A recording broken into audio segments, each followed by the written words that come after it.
Di tangan kartel politik, pemilihan kepala daerah bisa bersalin rupa dari pesta menjadi bencana demokrasi. Joko Widodo di akhir kekuasaannya bersama sejumlah partai politik melakukan transaksi dan intimidasi guna menjegal Anies Baswedan maju dalam perebutan kursi gubernur Jakarta. Sempat berjanji tidak akan cawe-cawe pada Pilkada 2024, Jokowi dan Koalisi Indonesia Maju yang mendukung Prabowo Subianto berakrobat menjadikan Ridwan Kamil Gubernur Jakarta 2024-2029. Langkah awal yang mereka lakukan adalah membajak 3 partai politik yang bersiap mengusung Anies, yakni Partai Keadilan Sejahtera, Partai Nasdem, dan Partai Kebangkitan Bangsa. Tak hanya menawarkan kompensasi politik dan ekonomi, komplotan itu kabarnya menekan petinggi partai menggunakan kasus hukum. Tujuannya agar Ridwan Kamil melawan kotak kosong atau berhadapan dengan kandidat boneka sehingga bisa menang dengan mudah. Jokowi berambisi memenangkan Ridwan Kamil karena ingin anak bungsunya Kaesang Pangarep menjadi calon wakil gubernur.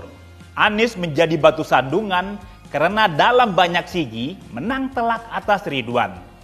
Menghadang Anies dengan menyiapkan kotak kosong atau kandidat abal-abal dari jalur independen merupakan cara terlicik untuk menang.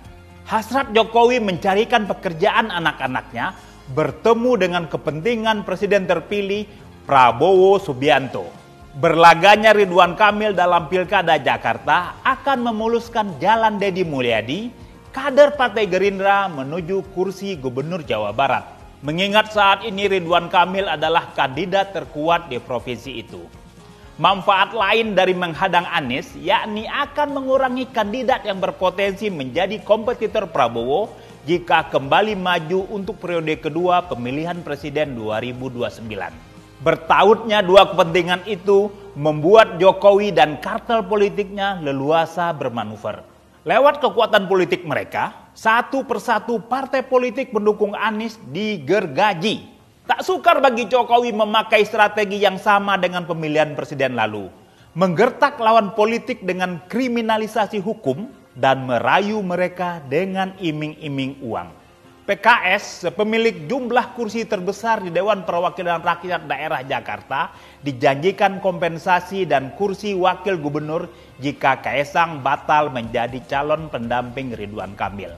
Adapun Partai Nasdem diancam akan dipersoalkan secara hukum. Wakil Bendahara Umum Partai Nasdem, Hanan Supangkat, tersangkut kasus korupsi mantan Menteri Pertanian Syahrul Yassin Limpo yang tengah diusut Komisi Pemberantasan Korupsi. PKB juga dikunci. Ketua Umum Muhaimin Iskandar sedang berseteru dengan pimpinan Nahdlatul Ulama. Kursi Ketua Umum bisa melayang jika PKB tidak bergabung dengan Koalisi Indonesia Maju atau KIM Plus, nama koalisi yang akan mengusung Ridwan Kamil. Dengan demikian, Anies hampir pasti ditinggalkan ketiga partai itu.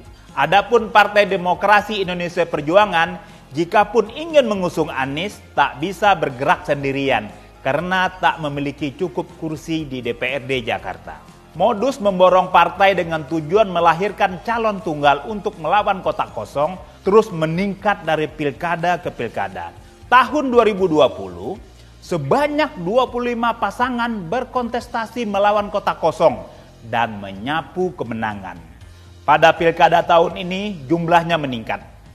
Perkumpulan untuk Pemilu dan Demokrasi atau Perludem mencatat, jika kesepakatan politik yang sudah diumumkan tidak berubah, ada 34 pilkada yang hanya diikuti satu pasangan calon.